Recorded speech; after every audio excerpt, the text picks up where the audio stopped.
"Drink this now. Trust me," she whispered urgently, sliding a fresh coffee across the counter instead of the poisoned one. Her heart hammered against her ribs as she maintained her practiced smile, eyes locked with the young man whose death had been ordered just minutes ago. The rain pummeled Chicago's streets like angry fists as Evelyn wiped down tables at Moonlight Cafe, counting the minutes until her shift ended. Tuesday nights were typically slow, giving her ample time to daydream about the photography classes she could barely afford on a waitress's salary. Jack Carson always arrived at precisely 10:47 p.m., claimed the corner booth facing both entrances, and ordered black coffee with a slice of apple pie. His expensive suit and quiet demeanor set him apart from the usual late-night crowd of taxi drivers and hospital staff on break. Tonight, something felt different about him, a tightness around his eyes, the way his fingers drummed against the worn tabletop in an irregular pattern. Evelyn noticed these details automatically, her mind cataloging information the way it always did when something felt off. The bell above the door chimed at 11:23 p.m., admitting 3 men in dark overcoats who shook rainwater from their shoulders like dogs. They took the booth nearest the kitchen, speaking in hushed tones that immediately made the hairs on Evelyn's neck stand at attention. She approached their table with practiced nonchalance, notepad in hand and a customer service smile plastered across her face. The largest man ordered 3 coffees without looking at her, his attention fixed on Jack's corner booth like a predator studying prey. As Evelyn turned toward the kitchen, the words "poison" and "boss's nephew" floated to her ears, followed by muffled laughter. Her steps didn't falter as her mind raced, processing what she'd just heard while reaching for 3 clean mugs with steady hands. Through the kitchen's service window, she observed the men watching Jack with calculation in their eyes. One man's jacket shifted, revealing the unmistakable outline of a shoulder holster beneath expensive fabric that seemed too fine for a casual coffee run. Evelyn's father had been a cop before a bullet claimed his life when she was 14. He'd taught her to trust her instincts above all else. Those instincts now screamed that the young man in the corner booth was marked for death unless she intervened. The decision crystallized in an instant. She couldn't stand by and watch a murder unfold in her cafe. With deliberate movements, she prepared Jack's usual refill in a fresh mug, ignoring the waiting order for the 3 men who continued their hushed conversation. Her heart raced as she approached Jack's table, sliding the untainted coffee toward him while whispering her urgent command. His eyebrows lifted slightly, the only indication that her behavior struck him as unusual, before his gaze shifted to the 3 men. "Why should I trust you?" he murmured, voice low and controlled despite the warning she'd just delivered. His eyes, dark and analytical, searched her face for deception, while his fingers remained motionless beside the fresh mug. Evelyn leaned closer, pretending to wipe a non-existent spill from the table's surface. "Because those men just discussed which poison would be hardest to trace in your system, and I'd rather not mop your dead body off my floor tonight." Something dangerous flickered across his features. Not fear as she'd expected, but a cold calculation that transformed his handsome face into something predatory. He reached for the coffee she'd brought, maintaining eye contact as he took a deliberate sip. Behind her, chairs scraped against linoleum as the 3 men stood in unison, their reflection visible in the rain-streaked window. Evelyn felt the weight of their attention shift to her back, sending ice through her veins as she realized she'd just made herself a target. The tallest man approached, his smile revealing a gold tooth that gleamed under the fluorescent lights. "Excuse me, miss, but we ordered coffee several minutes ago," he said, voice dripping with false politeness, while his eyes remained flat and cold. Jack's hand shot out, wrapping around Evelyn's wrist with surprising gentleness, despite the iron strength she could feel beneath his fingers. "She's busy assisting me," he stated, voice transformed into something that commanded attention, expected obedience.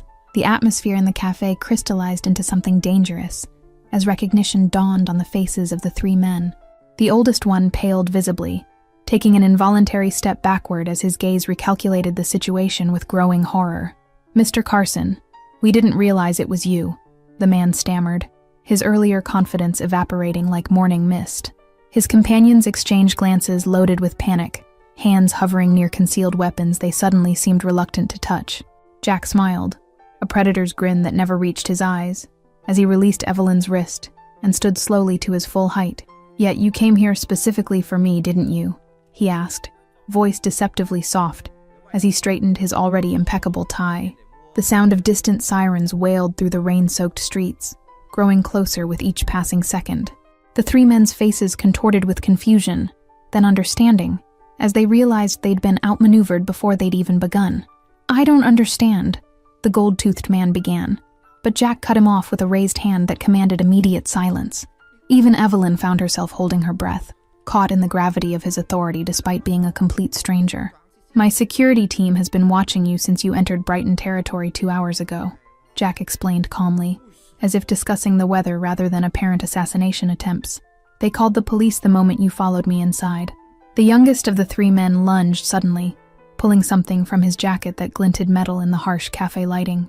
Before Evelyn could scream, Jack moved with shocking speed, his coffee mug smashing into the attacker's temple with devastating precision. Glass shattered across the linoleum as the man crumpled to the ground, the gun he'd drawn skittering under a nearby table. The remaining 2 assailants froze, calculating their diminishing options as blue lights began to flash against the cafe windows. Jack turned to Evelyn, his expression softening fractionally as he took in her wide eyes and pale face. "I need you to come with me now," he said, voice brooking no argument despite its gentler tone. "You've just made some very dangerous enemies."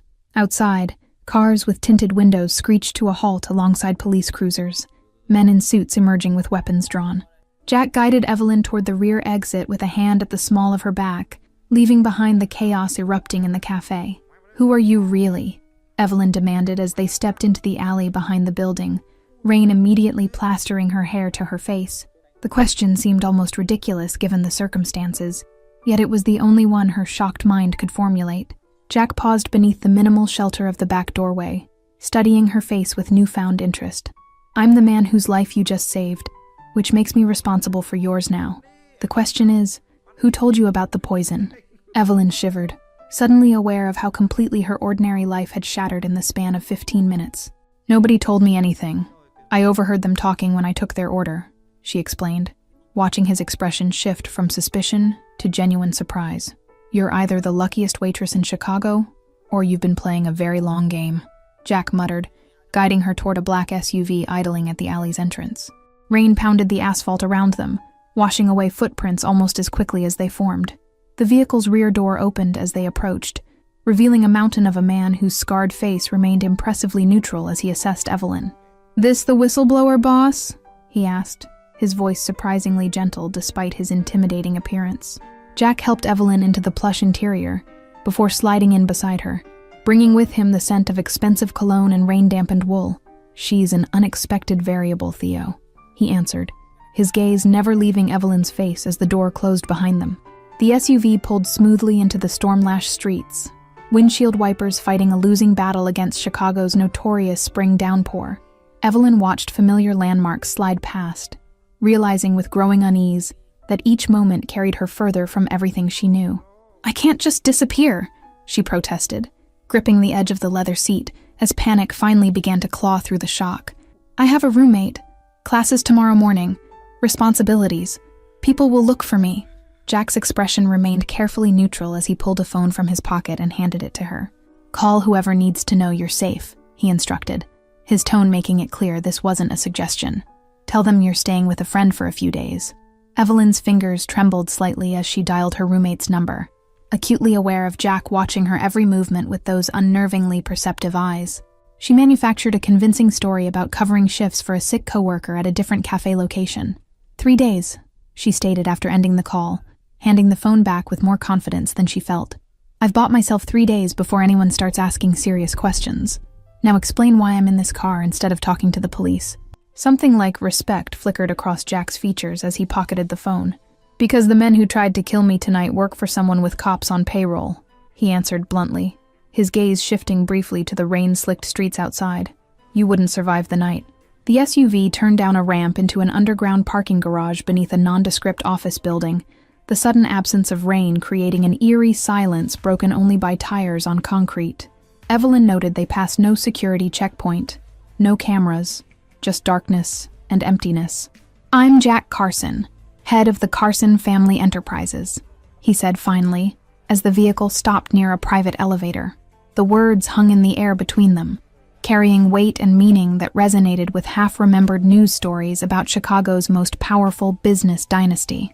Evelyn's blood turned to ice as realization dawned. She hadn't saved some random businessman from poison, but rather the 28-year-old heir to one of Chicago's oldest crime families. "You're the Mafia," she whispered, her voice small in the cavernous garage. Jack's lips quirked slightly at her phrasing as he opened the car door. "I prefer Alternative Business Consortium. But yes, technically speaking, your current situation is significantly more complicated than you initially assumed," he replied, with unexpected dry humor. The elevator required no button press, simply opening silently upon their approach. "I don't make a habit of involving civilians in family matters," Jack continued once they were inside. "But you saved my life tonight, which creates a debt I take very seriously." Theo remained silent as he escorted them upward, his massive presence making the elevator feel suddenly claustrophobic. Evelyn pressed herself against the wall, mind racing through scenarios, each more implausible than the last as reality continued to crumble around her. The elevator opened directly into a penthouse apartment that defied Evelyn's expectations. Not the ostentatious display of wealth she anticipated, but a space of understated elegance with floor-to-ceiling windows overlooking a storm-racked Chicago. Lightning briefly illuminated the skyline, creating the illusion that the city itself was photographing this moment. Jack moved immediately to a sleek computer setup, fingers flying across the keyboard, while Theo stationed himself by the entrance. "You'll stay here tonight where I can guarantee your safety," he stated without looking up, his tone making it clear this was non-negotiable. Evelyn folded her arms across her chest, rainwater still dripping from her work uniform onto imported marble flooring. "And tomorrow? Do you plan to keep me prisoner until whoever wants you dead gives up and moves to Hawaii?" Jack's typing paused momentarily as he glanced up at her, something like amusement flickering across his features. "Most people would be catatonic with fear in your position, yet here you are, demanding a strategic timeline," he observed, studying her with renewed interest. A wall panel slid open to reveal a hidden bedroom suite as Jack stood, loosening his tie with one smooth motion. "My Uncle Richard oversees our family's more traditional business ventures," he explained, gesturing for her to follow him deeper into the apartment. Evelyn hesitated before stepping forward, curiosity temporarily overriding caution as Jack continued. 3 months ago, I began transitioning our operations toward legitimate enterprises. Real estate, tech investments, hospitality, moving away from the activities my grandfather established. The suite contained clothes in various sizes, toiletries still in packaging, and everything else a person might need if suddenly displaced from their life. "Your safe house is better stocked than my apartment," Evelyn remarked, running her fingers along a row of designer blouses with tags still attached. Jack leaned against the doorframe, his posture relaxed despite the circumstances. "This isn't the first time someone has needed protection, though usually it's family members or business associates, not cafe waitresses with surprisingly good hearing and questionable self-preservation instincts." A phone rang somewhere in the main room, prompting Jack to straighten. "Get cleaned up. Rest, if you can," he instructed, his voice once again the calm, authoritative tone that expected immediate compliance. "We'll discuss next steps in the morning once I've identified who ordered the hit." Alone in the suite, Evelyn's adrenaline finally crashed as she sank onto the bed's edge, trembling hands covering her face. 21 years of careful planning, working toward a photography degree while supporting herself, all potentially destroyed because she'd decided to play hero. The shower's scalding water couldn't wash away the reality of her situation, but it helped restore some clarity to her thoughts. Whoever had tried to poison Jack would undoubtedly learn about her intervention. The 3 men had seen her face, knew where she worked, could easily discover where she lived. Fresh clothes and the unexpected comfort of the bed eventually lulled her into uneasy sleep, dreams filled with gold teeth, spilled coffee, and dark eyes that seemed to see through every defense she'd ever constructed. She woke to sunlight streaming through windows that had been opaque the night before. Jack sat at the kitchen island, freshly showered and impeccably dressed in another tailored suit, multiple tablets displaying information she couldn't quite make out from her position. "Good morning," he greeted without looking up. "Coffee's fresh if you want some." Evelyn approached cautiously, accepting the offered mug with hands steadier than she expected. "Have you figured out who wants you dead? Or is that list too long to narrow down in just one night?" she asked, the question slipping out before she could filter it. A surprised bark of laughter escaped him as he finally met her gaze. "My Uncle Richard arranged it," he answered with unexpected frankness. "He's been skimming from our legitimate businesses to fund the old operations I've been shutting down. My death would return control to him and his supporters. So your own family tried to kill you, and now I'm caught in the middle of a Mafia civil war," Evelyn summarized, cradling her coffee mug like a lifeline. "Is this Tuesday for you? Or is the attempted murder by family members more of a quarterly event? Jack's expression remained neutral, but something in his eyes softened almost imperceptibly. Your sense of humor in crisis situations is remarkable, he observed, sliding a tablet toward her. These are the men from last night. All three worked directly for my uncle's security detail. The screen displayed police mugshots alongside employment records that looked convincingly legitimate, despite what she now knew about the Carson enterprises. Evelyn recognized the faces immediately, particularly the man with the gold tooth who'd spoken to her directly. They've been arrested on weapons charges, but they'll be released by this afternoon once my uncle's lawyers intervene, Jack continued, watching her reaction carefully. They've already given statements claiming they never intended to harm anyone, just wanted to speak with me privately. Evelyn set down her coffee with deliberate care, mind racing through implications. And I'm the only witness who can contradict that statement, she concluded, meeting his gaze with newfound understanding, which makes me a liability to your uncle and his plans. Jack nodded once, expression grim as he stood and moved toward the windows, pressing his palm against a hidden panel that transformed the glass from transparent to opaque once more. I've arranged new identification, sufficient funds, and passage to Vancouver if you want to disappear. The offer hung between them, tempting in its simplicity. A clean escape from danger, the opportunity to start fresh somewhere beyond Richard Carson's influence. Evelyn studied Jack's profile against the suddenly darkened windows, noting the tension in his shoulders despite his controlled expression. Running won't solve your problem, she pointed out, moving to stand beside him, close enough to notice a small scar near his temple that had been hidden by perfect hairstyling the previous night. Your uncle will just try again once I'm gone, with someone who might succeed next time. Something shifted in Jack's expression. Surprise, perhaps, that her first concern wasn't for her own safety. I've spent my entire life navigating family politics and power struggles, he replied, voice lower than before. This isn't your battle to fight. Evelyn laughed without humor, setting her mug down on a nearby table with more force than necessary. It became my battle the moment I stopped those men from poisoning you, she countered, surprising herself with her own conviction. I made a choice. I don't run from the consequences. The penthouse's security system chimed softly, indicating an arriving elevator. Jack moved immediately, pulling Evelyn behind him with protective instinct that felt strangely natural despite their brief acquaintance. Theo's voice came through an intercom announcing, "It's just me, boss. Got the information you requested." Theo entered carrying a manila folder which he handed directly to Jack, his expression revealing nothing as he nodded acknowledgement to Evelyn before positioning himself near the elevator once more. Jack flipped through the contents, his face darkening with each page he examined. My uncle has scheduled a family meeting for tonight at the executive club, he stated once he'd finished reviewing the documents. Officially to discuss quarterly business projections, unofficially to announce my unfortunate death and his assumption of leadership. Evelyn watched emotions flicker behind Jack's carefully controlled expression.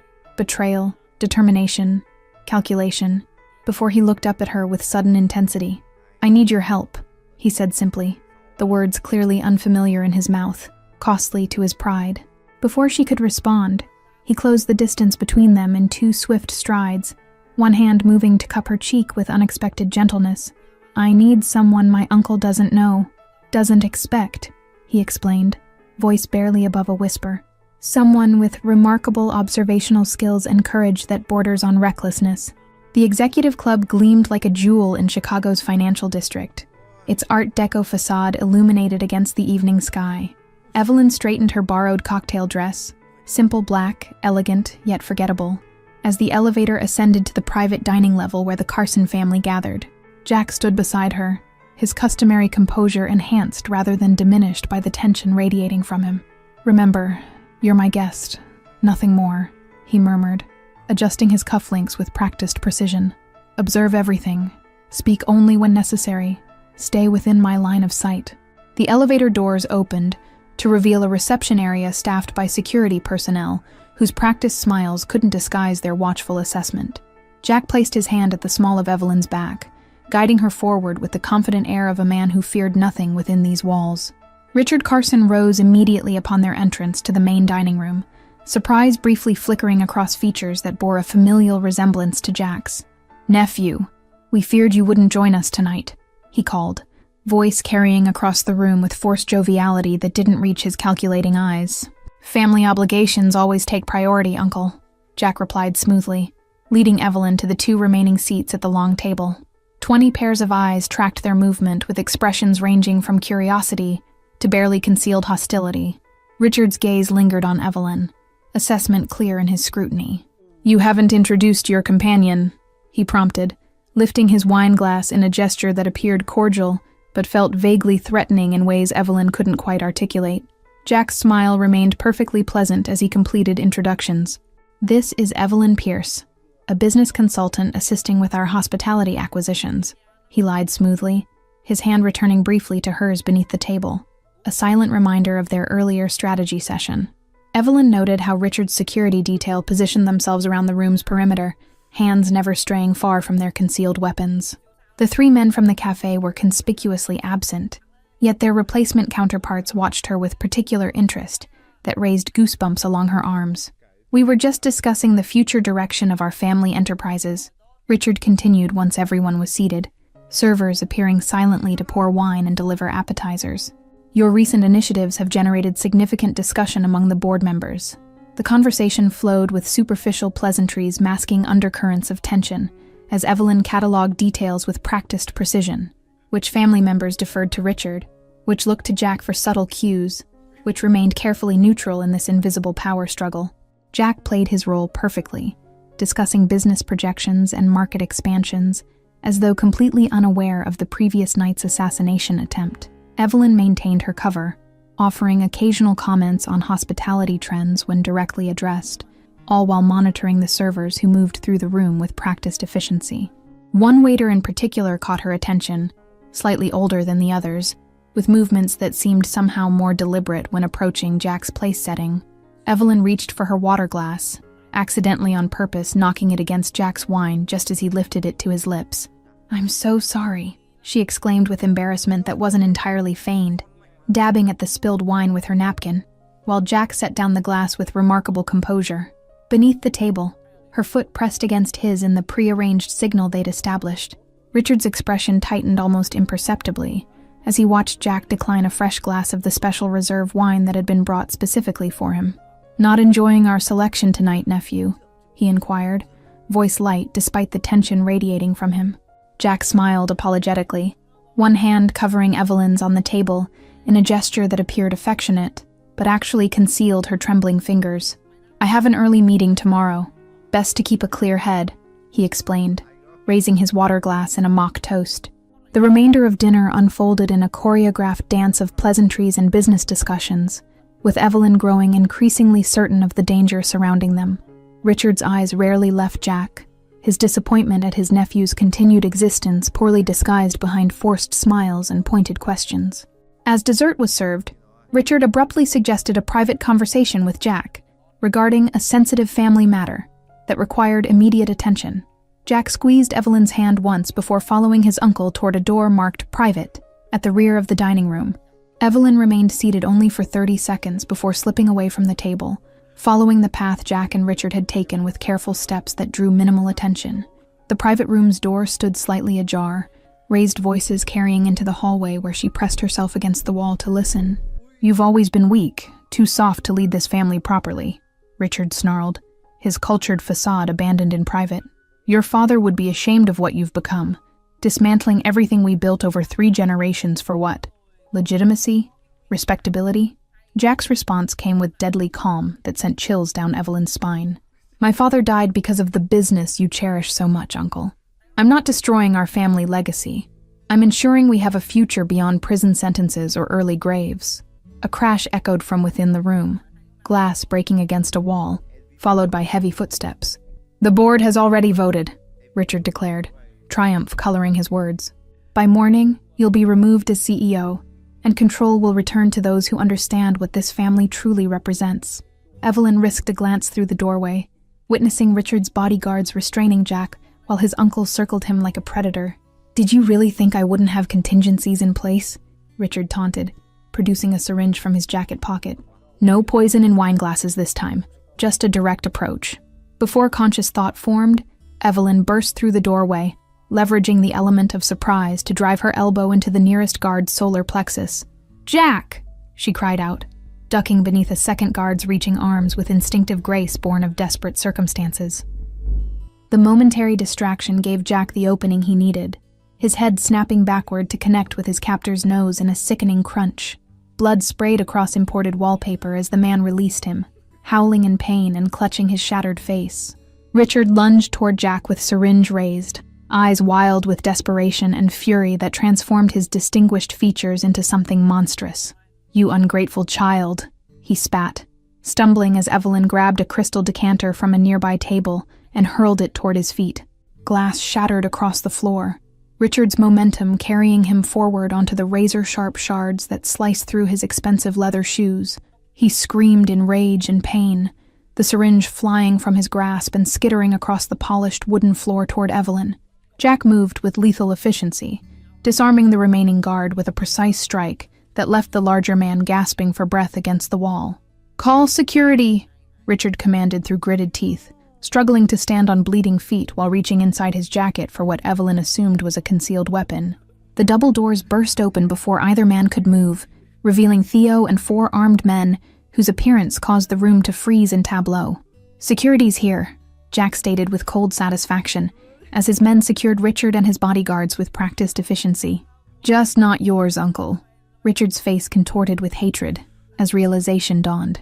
"You knew," he hissed, wincing as Theo bound his wrists behind his back with professional detachment. "You planned this entire evening as a trap, but how could you possibly have known about the vote?" Jack straightened his tie with meticulous precision, despite the chaos surrounding them. "Because the board meeting you referenced never happened," he replied, his voice carrying the absolute authority that seemed to reshape the very air in the room. "The board members answer to me, not you." Evelyn watched silently as the power dynamic shifted visibly, Jack's carefully orchestrated countermove revealing itself in Richard's crumbling expression. Everything, from the dinner to her presence to the private meeting, had been calculated to force his uncle's hand. The family members in the main dining room had fallen silent, watching wide-eyed as Richard was escorted past their table toward the service elevator.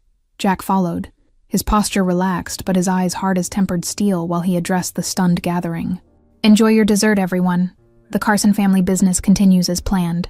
As security cleared the room, Jack turned to Evelyn, something shifting in his expression as he took in her disheveled appearance and the determined set of her jaw. Without warning, he closed the distance between them in 2 swift strides, one hand cupping her face while the other circled her waist with surprising gentleness. "That wasn't part of our plan," Jack murmured, his forehead resting against hers as the adrenaline of the confrontation slowly ebbed. His thumb traced the curve of her cheekbone with unexpected tenderness that contrasted sharply with the calculated violence he'd displayed moments earlier. Evelyn allowed herself a tremulous smile, her hands still shaking slightly as she gripped the lapels of his suit jacket. "The part where I saved your life again, or the part where your uncle tried to inject you with what I'm guessing wasn't a multivitamin?" Jack's soft laughter vibrated between them, genuine amusement breaking through his composed exterior for perhaps the first time since they'd met. "Both, I suppose," he admitted, leading her from the private room back toward the main dining area where shell-shocked family members still lingered. The remaining Carson family watched their approach with expressions ranging from calculation to outright fear, their allegiances visibly realigning in real time as Jack guided Evelyn to the head of the table. Power shifts happened quickly in their world, survival instincts prompting immediate adaptation. "My uncle has decided to take an extended sabbatical effective immediately," Jack announced, his hand remaining at the small of Evelyn's back in a gesture that claimed her as unquestionably his. "All business operations will continue under my direction, with some significant restructuring forthcoming." Murmurs rippled through the assembled family members, questions hovering unspoken in the air as Jack calmly took his seat, gesturing for Evelyn to take the chair beside him. The evening concluded with superficial pleasantries masking profound upheaval, a Carson family specialty. Later, in the quiet sanctuary of Jack's penthouse, Evelyn paced restlessly while he poured 2 glasses of whiskey from a crystal decanter. "What happens now?" she asked, accepting the offered drink with fingers that had finally stopped trembling. "Your uncle has been neutralized, but his supporters remain." Jack studied her over the rim of his glass, shadows beneath his eyes the only evidence of the strain he'd endured. "Now I complete what I started, transitioning our family away from illegal operations toward legitimate enterprises that don't require murder to maintain power." Evelyn sank onto the sofa, suddenly exhausted as the events of the past 48 hours crashed over her. "And what about me? Do I just go back to serving coffee like none of this ever happened?" she questioned, unable to imagine returning to ordinary life after glimpsing this shadowed world. Jack set his glass down carefully before joining her on the sofa, maintaining enough distance to respect boundaries while remaining close enough to convey sincerity. "That depends entirely on what you want, Evelyn," he replied, her name spoken with a gentleness that seemed reserved exclusively for her. The question hung between them, loaded with possibilities neither had anticipated when fate thrust them together in a rain-soaked cafe. Evelyn considered her interrupted photography studies, her tiny apartment shared with a roommate who knew nothing of Mafia power struggles or assassination attempts. "I want something real," she finally answered, meeting his gaze directly. "If I stay, it's not as your employee or your shield or your convenient ally. It would have to be as your equal, with honest communication and genuine partnership." Jack's expression shifted through surprise to thoughtful consideration before settling into something dangerously close to admiration. "Most people in your position would demand money, protection, or both," he observed, studying her with renewed intensity. "Yet, you ask for authenticity instead." The weight of his family name seemed to momentarily lift from his shoulders as he considered her proposal, revealing glimpses of the man beneath the carefully constructed facade of power. Jack Carson had spent his entire life calculating risks, yet nothing had prepared him for the unpredictable variable that was Evelyn Pierce. His fingers traced absently along the rim of his glass, a habit Evelyn had noticed emerged only when he contemplated decisions with far-reaching consequences. Partnership would mean access to everything, the legitimate businesses and the shadows we're still working to eliminate, he explained, searching her eyes for any hesitation. Evelyn shrugged one shoulder, exhaustion making her more frank than perhaps wisdom would dictate. "I've spent my life watching people. It's why I noticed the men in the cafe, why I heard their whispered plans when others wouldn't have," she explained. "I've seen enough pretense to last a lifetime. The silence between them stretched, charged with unspoken possibilities in the strange intimacy born of shared danger." Jack finally broke it with uncharacteristic hesitation. "Partnership in what sense, exactly?" he asked, the question careful but weighted with implications both business and personal. Evelyn set her untouched whiskey on the coffee table, gathering courage before meeting his gaze directly. "In every sense," she answered simply, refusing to elaborate further, and forcing him to navigate the ambiguity she deliberately created. Something shifted in Jack's expression, a subtle transformation from calculated restraint to genuine vulnerability that was more revealing than any declaration could have been. "That would be complicated," he offered, though the way he leaned subtly closer betrayed his interest despite his caution. "I saved your life twice in 2 days," Evelyn replied with unexpected confidence, closing the remaining distance between them until only inches separated them. "I think I can handle complicated." 3 months later, Evelyn adjusted the lens of her camera, capturing the Chicago skyline from the penthouse balcony as sunrise painted the city in hues of gold and rose. Photography had become more than a hobby since Jack funded her first professional gallery showing, featuring urban landscapes interspersed with strikingly intimate portraits of anonymous power players. The sliding door opened behind her, Jack's familiar footsteps approaching as she continued adjusting settings for the changing light. "The Richardson merger paperwork arrived this morning," he informed her, handing over a steaming mug of coffee prepared exactly how she preferred. Another successful conversion from their previous business model. Evelyn accepted both the coffee and the news with a satisfied smile, setting her camera aside momentarily. "How many does that make now?" 7 former competitors transitioned to legitimate enterprises under the Carson umbrella in just 1 fiscal quarter. Jack settled beside her at the railing, his posture more relaxed than she'd ever witnessed during those first tension-filled days. 8, actually, he corrected, pride evident in his voice. "My grandfather would have called it weakness, but our profit margins have increased 23% since we abandoned the old ways." Theo's discreet knock preceded his entrance to the balcony, tablet in hand displaying security footage. "The last of Richard's loyalists have been located in Milwaukee," he reported, his formerly intimidating presence now a reassuring constant in their daily lives. "They've accepted your offer of amnesty in exchange for information." The transformation of the Carson empire progressed with methodical precision, each former rival or reluctant family member carefully integrated into Jack's vision of legitimacy.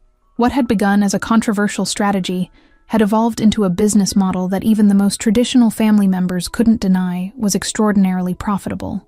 Evelyn's unique perspective had proven invaluable in these negotiations, her ability to read micro-expressions and anticipate reactions, giving Jack an edge his competitors couldn't match.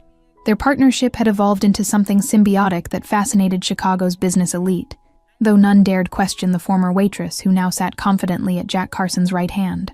Jack nodded approval, his hand finding Evelyn's with the casual intimacy they'd developed since that night at the executive club. "Schedule the meeting for Thursday," he instructed Theo, who acknowledged the directive before discreetly withdrawing to give them privacy once more. Morning light caught the elegant engagement ring adorning Evelyn's left hand, the diamond catching fire as she turned to face Jack fully. "Your family still whispers about us, you know," she remarked, amusement coloring her tone as she recalled the stunned expressions at their engagement announcement 2 weeks prior. Jack's smile held genuine warmth, the calculating hardness that once defined his features now softened in her presence. "They'll adjust, as they've adjusted to everything else," he replied, with the confidence of someone accustomed to shaping circumstances rather than being controlled by them. The Carson family had indeed adapted, albeit reluctantly in some cases, to both Jack's legitimate business transition and his unconventional choice of partner. Richard remained under house arrest at a remote family property, stripped of power, but permitted to maintain appearances for the sake of public perception. Evelyn sometimes marveled at how completely her life had transformed, from struggling waitress to influential partner in one of Chicago's most powerful families. She still maintained her habit of observing details others missed, a skill now directed toward identifying potential opportunities rather than threats. Their wedding plans progressed with the same efficiency that characterized all Carson operations, though Evelyn had insisted on maintaining certain boundaries between family business and their personal life. Jack had agreed with surprising readiness, perhaps equally eager to compartmentalize the different aspects of their shared existence. The previous evening's family dinner had demonstrated their evolving dynamic, with Jack's cousins and remaining loyal uncles now deferring to Evelyn almost as readily as they did to him. She wielded her influence carefully, conscious of the responsibility that accompanied such power. "I invited Anna from the cafe to the wedding," Evelyn mentioned, watching Jack's reaction carefully. "She doesn't know anything about your family beyond what appears in the business sections, but she was kind to me during my time there." Jack considered this for a moment before nodding agreement. "Invite whoever you wish," he said simply, his trust in her judgment now implicit after months of her proving herself his equal in both intelligence and resolve. "This new chapter of the Carson legacy belongs to both of us." The phone in Jack's pocket chimed with his distinctive message alert, but he made no move to check it immediately, a small but significant change from the man who once prioritized business above all else. Instead, he drew Evelyn closer, pressing a gentle kiss to her forehead. "I never imagined that hearing the words, 'Drink this now, trust me,' would completely change the course of my life," Jack murmured against her skin, rare vulnerability coloring his tone. "You saved more than my life that night. You saved me from becoming what my uncle wanted." Evelyn leaned into his embrace, remembering the frightened waitress who'd made an impulsive decision in a rain-soaked cafe what felt like lifetimes ago. "We saved each other," she corrected softly, the truth of it settling between them with comfortable certainty. Thank you all for following this story. If you enjoyed it, please write in the comments where you're watching from, and don't forget to like, subscribe, and share the video. Your support is what keeps me creating these stories for you.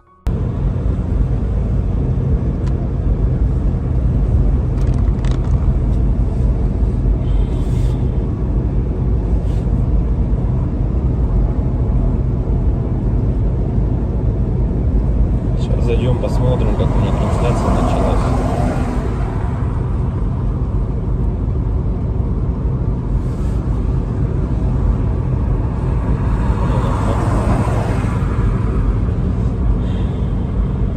Если вот рассматривать, я говорю, задумываясь о том, что прожитые типа 30 лет, так смотришь на многих людей, которые сейчас, соответственно, живут, которым в районе 30, которые уже потеряли вообще вкус к жизни, да, радость какую-то от жизни. Таких, причем, кстати, становится все больше и больше.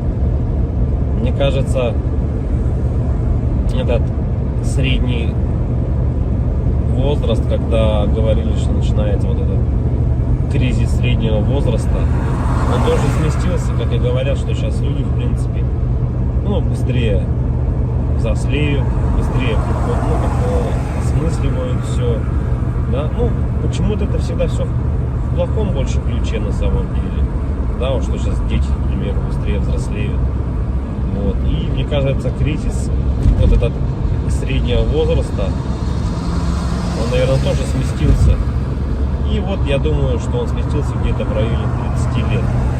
Опять-таки, это тоже не со всеми, наверное, связано. Не у всех людей так, все люди разные. И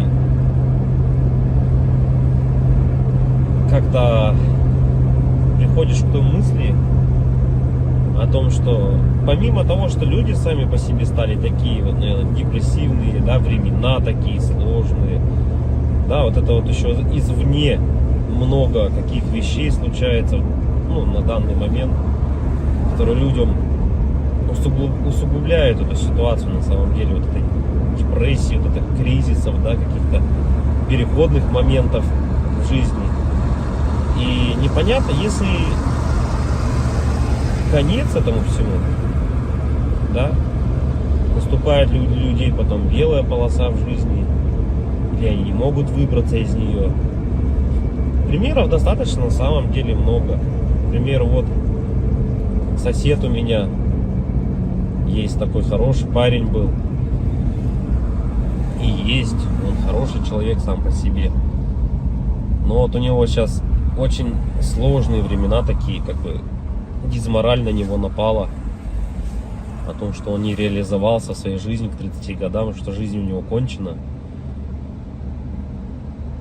И не может он выбраться из этой ситуации. Да? Как бы, как говорят,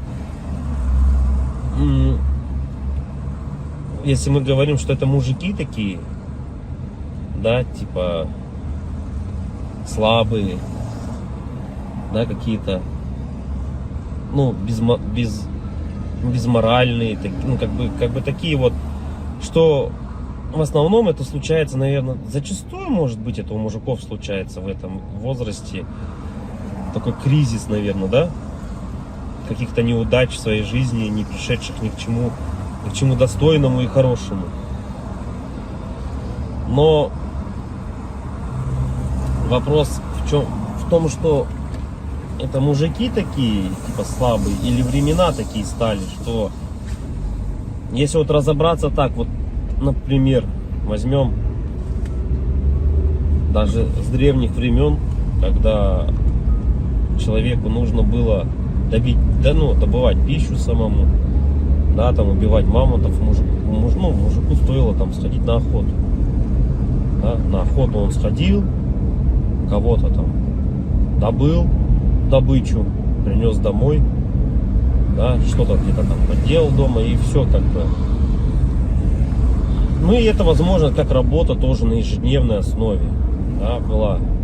И как бы мужик в то время считался, ну еще воином были, они воинами были, не воевали, да.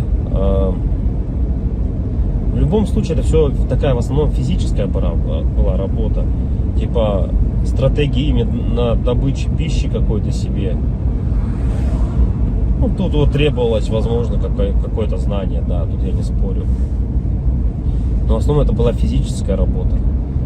Если взять, к примеру, не такие далекие времена, когда там люди вот только выходили из пещер, да, взять даже, допустим, 50 лет назад, 100 лет назад, да, когда люди работали на заводах, и что тогда считалось именно мужиком, да, таким. Разница была, наверное, с нынешними временами в том, что если ты работал, к примеру, на заводе на каком-то, то тебе было этого всего достаточно. То есть ты уходил на завод, отработал свое время, да, пришел домой, какие-то тоже там, может, домашние дела, и, ну, и этого тебе было достаточно на самом деле. Как бы и все, и заключалась вся суть именно мужчин, ну вот, как бы устроиться, главное, на завод и работать физически, опять-таки, да, получить какое-то образование, так, ну, как бы среднеспециальное, к примеру, да, какой-нибудь токарь, идти на завод, отработать там 8-12 часов. Ну, это не легкая работа. Я не спорю тоже с этим. Но опять-таки, этого зато было достаточно. Человек уходил, он отрабатывал там 12 часов и понимал, что ему будет всего достаточно. Ради этого и была, наверное, главная и основная мотивация. Да? И если перенесемся мы, наверное, в наше время уже, сейчас, на данный момент, то есть люди просто не знают на самом деле, как заработать. Как получить жилье, как получить новый автомобиль. То есть способов получения данного результата его нету как такового. Это говоря о том, что ты будешь ходить на работу по 8, по 12 часов, допустим, сутками там работать, да, ты не заработаешь на машину, заработаешь ты на нее через 5 лет, если ты там не будешь ни пить, ни есть, как бы, да. Ну ладно, если вообще не тратить деньги, то заработаешь год. Ну такого же невозможно, это же только где-то в сказках. С учетом нынешних трат, то есть даже при зарплате какой-то средней, там 100 тысяч рублей, ну где-то 60, где-то 70, где-то 80. Возьмем от 60, наверное, до 120. То есть, к примеру, достижение результата такой, как, к примеру, квартира, недвижка какая-то своя, это кредиты, ипотеки. То есть вот здесь и сейчас ты берешь. И залазя все глубже и глубже, то есть, как сказать, взял ты, к примеру, себе недвижимость, да, в ипотеку, пусть она будет так. Помимо тех трат, к примеру, помимо этой ипотеки, там, ремонт и так далее, тебе за эти 20 лет нужно и телефоны менять, и одежду менять, и так далее, там, кушать надо. Машины также в этот же момент менять тебе надо. И то есть это кабала на самом деле такая, она дизморальная. И к чему это все? Что же значит мужик в наше время, который ходит на завод, работает 12 часов, а денег у него все равно нету. Как бы добычу он принести уже не может, да? Ну типа он может сходить в лес, но от этого толку особо не будет. И, наверное, сам интернет, во-первых, расфорсил вот это вот все, то, что люди должны зарабатывать какие-то миллионы. Они должны зарабатывать. Это было бы шикарно, если бы каждый зарабатывал. Но каждый по своей сути не может столько зарабатывать, да, потому что не хватит денег, чтобы каждый. А может их и хватит, но никто никому не даст так зарабатывать. И вот возвращаясь, к примеру, к тому, что какая зарплата? 1300, наверное, должна быть в наше время, чтобы как бы себя, наверное, обеспечивать, да, хорошо, одному. И кто же тогда мужик в наше время? Типа, что он должен делать? Что он должен выполнять? Как бы, если он ходит на работу, но смысла от этого нету. Ну, как бы он есть, да, у тебя какой-то идет доход, но если его недостаточно. Смотришь другие профессии, другую работу, да,